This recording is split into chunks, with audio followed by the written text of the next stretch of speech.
viajei, como eu disse, cedo eu tive contato com o pessoal da Argentina e do Uruguai e eles menosprezaram a nossa independência. Foi uma discussão por causa de Copa Libertadores, lembra que eu contei lá? Não contei lá sem contar essa anedota.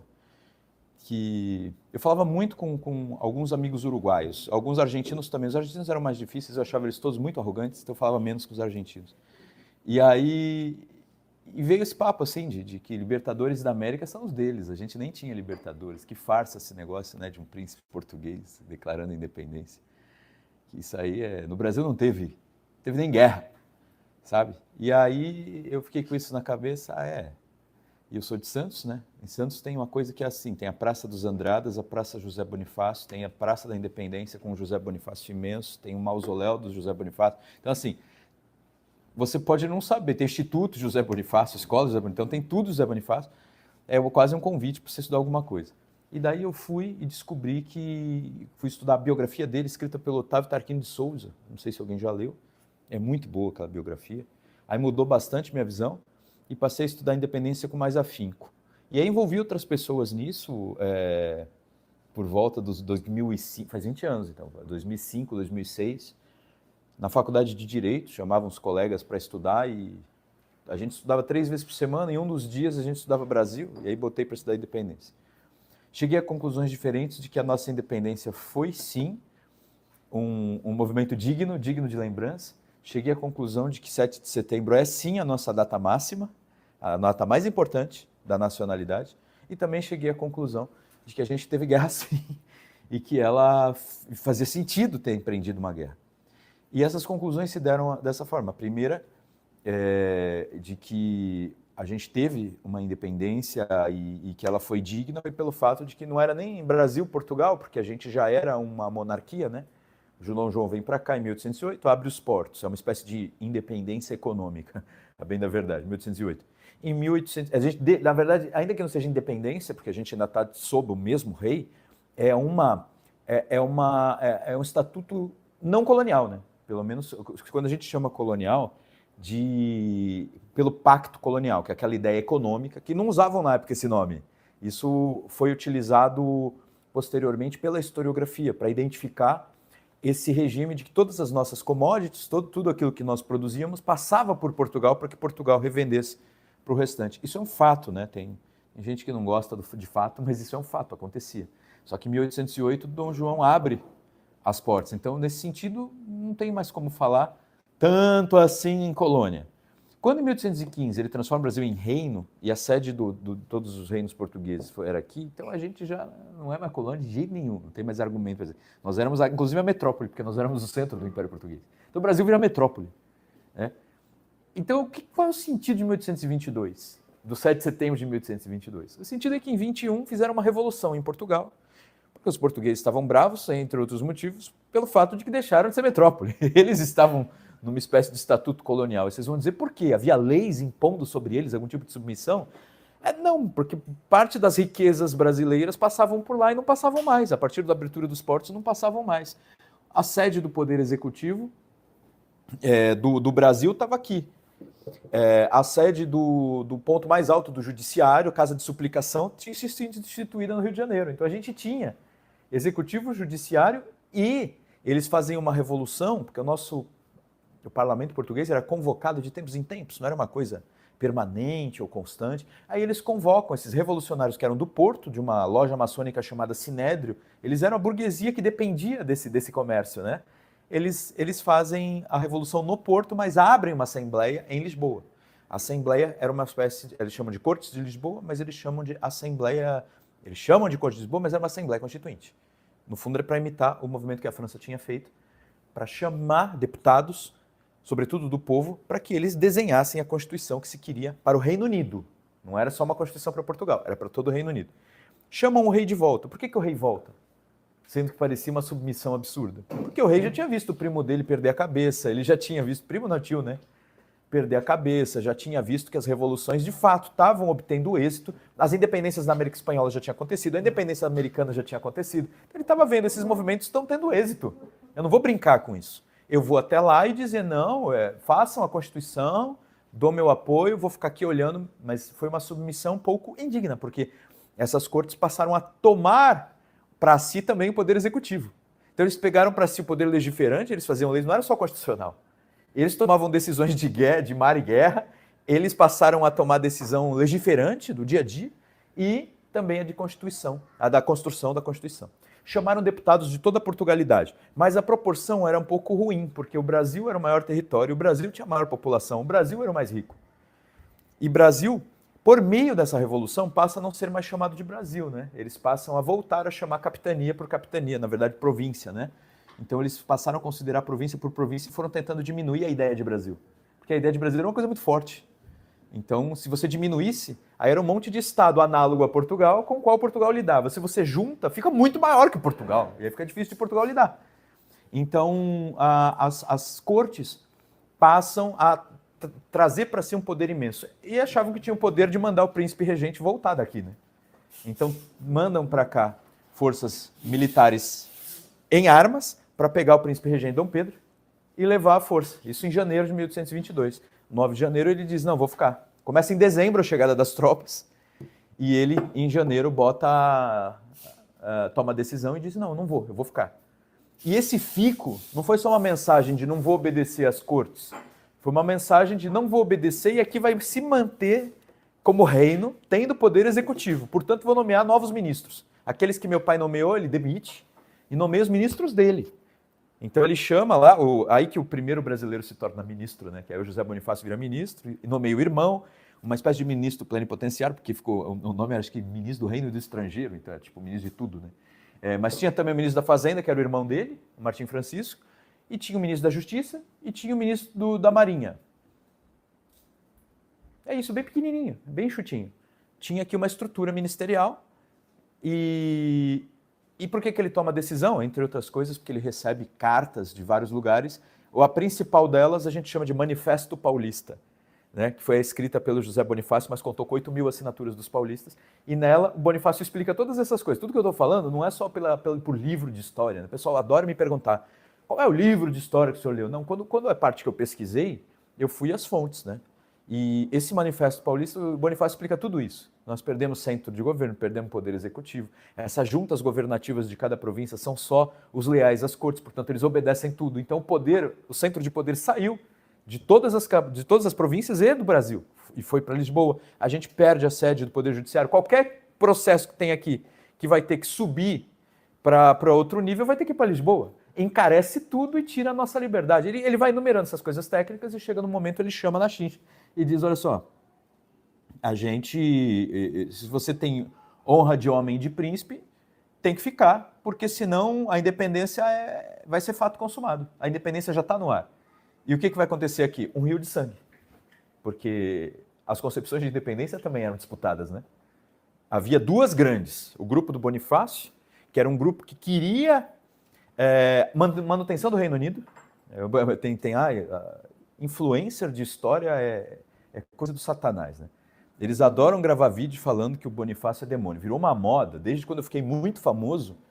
Desde quando eu fiquei muito famoso pela Brasil Paralelo, teve muita gente pensando, quem é esse aí? O que é essa Brasil Paralelo? Começaram a gravar vídeo, o Bonifácio virou o alvo para nos atingir. Começaram a gravar vídeo contra o Bonifácio, a tudo que era grupo.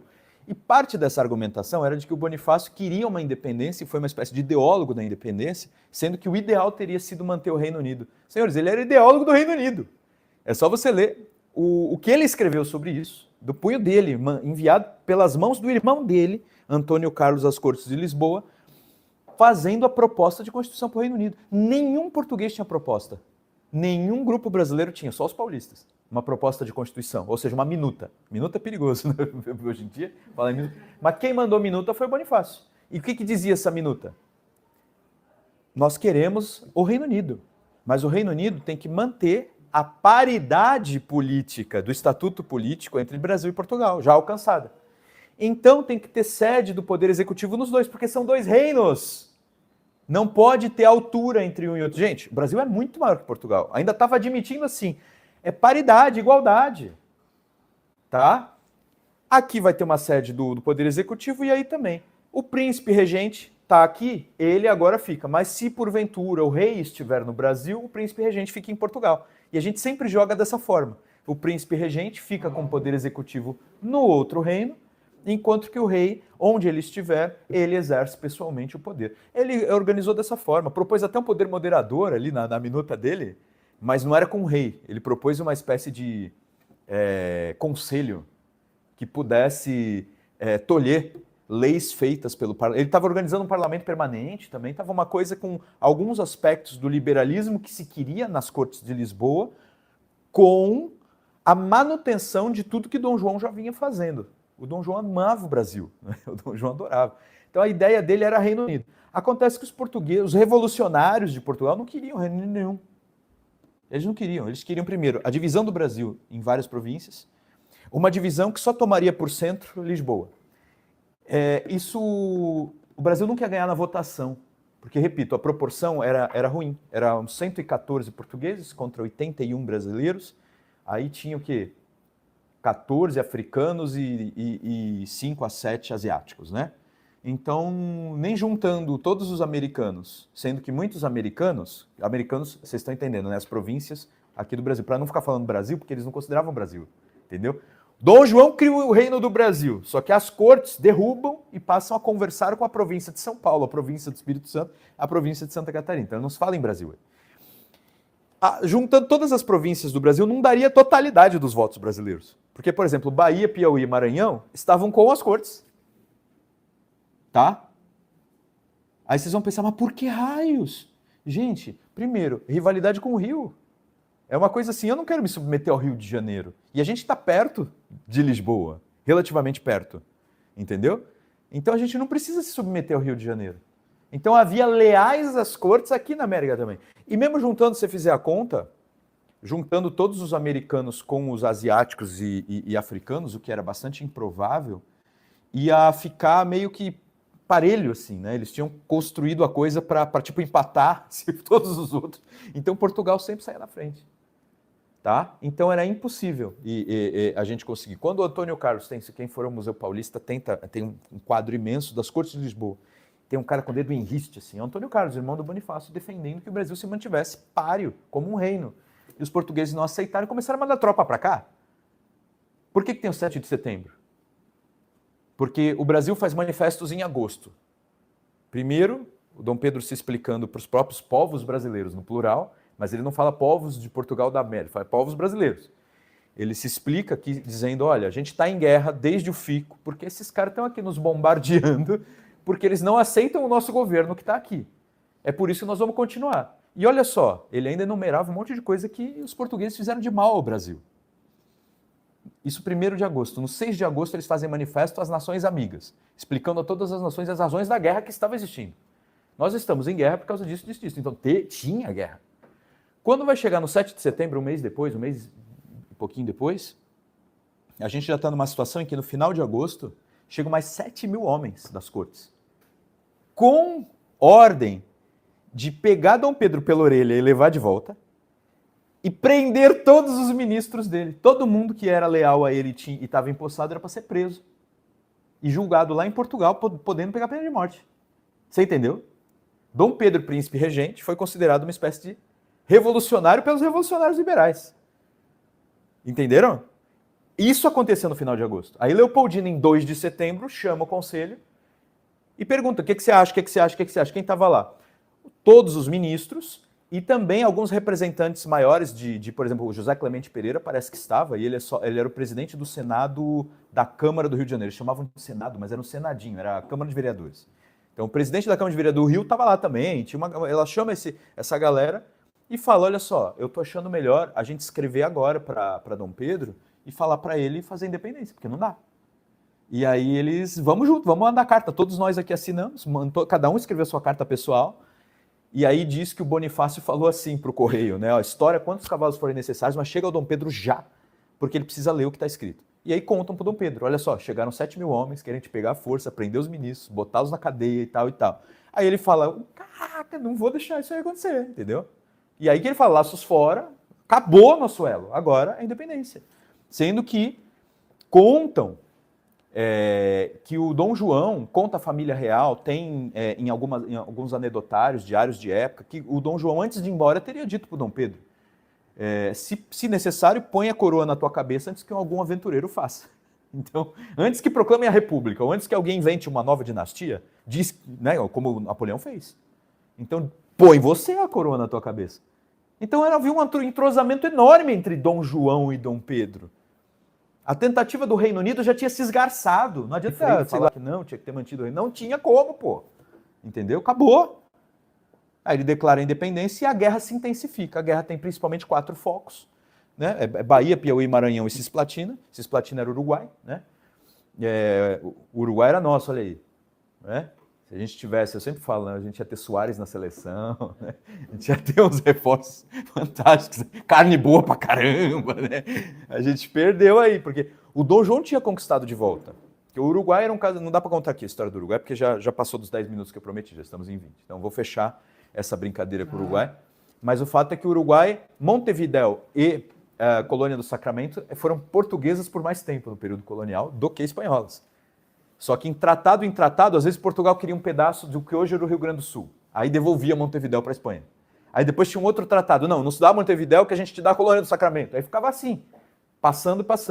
Quando Dom João faz a monarquia brasileira, tinha os revolucionários lá no Uruguai querendo entrar na onda da independência da Argentina e virar província da Argentina. O que o Dom João faz? Vou acabar com essa coisa logo, vou pegar a província inteira para o Brasil. Ele vai lá, bate em todo mundo. Depois, quem já foi em Montevidéu aqui? Alguém? Não tem a Praça da Independência? Tem o José Artigas lá, né? José Artigas era o líder deles para que toda aquela porção de terra que a gente chama de Uruguai virasse a província oriental da Confederação do Prata, que era a Argentina. Dom João bate em todo mundo. Eles têm o José Artigas como herói, mas Dom João ganha a guerra, cara. Dom João vai lá, destrói ele, o cara foge para o Paraguai e vira Cisplatina. Então a gente ganha a guerra. A guerra de independência dele era contra o Brasil, entendeu? A gente ganha a guerra e toma a Cisplatina, mas é talvez por isso que eles eram tão aguerridos contra o Brasil também depois com Dom Pedro. Eles estavam mais tendentes a ficar do lado da Argentina. E aí vem uma guerra Brasil e Argentina. Então como é que não teve guerra? Teve até guerra que a gente perdeu, pô. Na Bahia a gente ganha só 2 de julho de 23. Quase um ano depois, né? Isso foi em setembro, né? 10 meses depois. 2 de julho de 23 a gente ganha. Aí os baianos e o Lula ano passado foi dizer a verdadeira independência é aqui, 2 de julho. Porque sem a vitória na guerra não tinha independência. Peraí. Era guerra civil, então? Não, era guerra. O Brasil declarou independência e era independente, já tinha símbolos nacionais, um governo... Era independência. Então, assim, era uma guerra de um Estado contra outro. E a gente vai usar o ponto de vista dos portugueses a ponto de só reconhecer, só dizer que a gente era Brasil independente quando Portugal disse que era. E aí era depois, o tratado só vem em 25, só vem depois. E não foi a última vitória na guerra, a Bahia foi a primeira. Começa na Bahia, depois a gente ganha no Maranhão e depois a gente ganha no Piauí. Então não tem sentido nenhum, cara. Só Lula olhando pro seu eleitorado para dizer uma merda dessa, entendeu? E eu acho que a gente devia lembrar mais dessa vitória na Bahia, da vitória no Piauí, tudo. A gente esquece essas coisas, tá? Devia lembrar mais da guerra. Mas não ficar dizendo que a vitória... Tipo, a independência americana só deve ser reconhecida quando George Washington ganhou a guerra. Aí foi em 1781, num dia que ninguém sabe, eu não sei o dia. 4 de julho foi quando eles declararam a independência, antes da guerra. A gente já estava em guerra por causa do Fico, mas a gente declarou a independência no 7 de setembro. Então, 7 de setembro é a data máxima da nacionalidade, mesmo porque no nosso parlamento imperial, e isso foi sendo mantido em todas as repúblicas que tivemos até hoje, eles deliberaram qual é a data principal. E pensaram, aniversário da Leopoldina, que eles pensaram, não, a Leopoldina que gostava mais do Brasil, que não deixou, a primeira vez que o Dom Pedro não foi a Leopoldina, né? Que ficou dizendo, eu tô mal para gravidez, não dá grávida para pegar uma expedição e ir para outro país. A esposa do Dom João odiava tanto o Brasil que iria grávida de trigêmeos, o que fosse, ela iria embora. Como é que é o nome? Carlota Joaquina. A Leopoldina gostava daqui. Então ela ficou inventando enjoo. O estado natural dela era gravidez, então assim, não tinha como ir. Ela adorava o Brasil e tinha essa visão de que o Brasil seria grande. Tanto que ela influenciou muito o Pedro para, de imediato, ao ler a carta do Bonifácio, falar, chama esse cara para junto. Entendeu? E o Bonifácio ainda chegava falando em alemão com ela, então ela gostava de mineralogia e botânica, ele também. Então ela falou, traz esse cara para o governo e pronto. Então assim, essa eu acho que era aniversário dela, aniversário do Dom Pedro, que é 12 de outubro. E não é só aniversário dela, aniversário do Dom Pedro, dia da aclamação. Né? Então eles pensaram, será que o dia da aclamação, ou seja, quando o povo reconhece num evento público, num rito público, o rei é o momento? Não sei. Eles deliberaram sobre isso. Né? Talvez seja mais importante do que o 7. Ou 1º de dezembro. 1º de dezembro é coroação e sagração. Tá, mas a aclamação o povo reconhece, mas na verdade foi coroado e sagrado, aí sim, como imperador do Brasil, no 1º de dezembro de 22. Será que não é melhor o 1º de dezembro? E eles ficaram refletindo, chegaram à conclusão de que decisão tomada foi 7 de setembro. E a partir da decisão tomada, por onde ele ia, ele dizia, acabou, troca esses símbolos, a gente tá independente, não tem mais ela. Então a tomada de decisão foi 7 de setembro, eles optaram por isso e a gente está até hoje. Então assim, não tem data maior da nacionalidade, eu acho que a gente tinha sim sempre que comemorar o 7 de setembro, e quem fica falando mal da nossa independência e que não foi boa, etc., deve ser corno, eu não sei, deve ter algum problema. Coisa boa não é.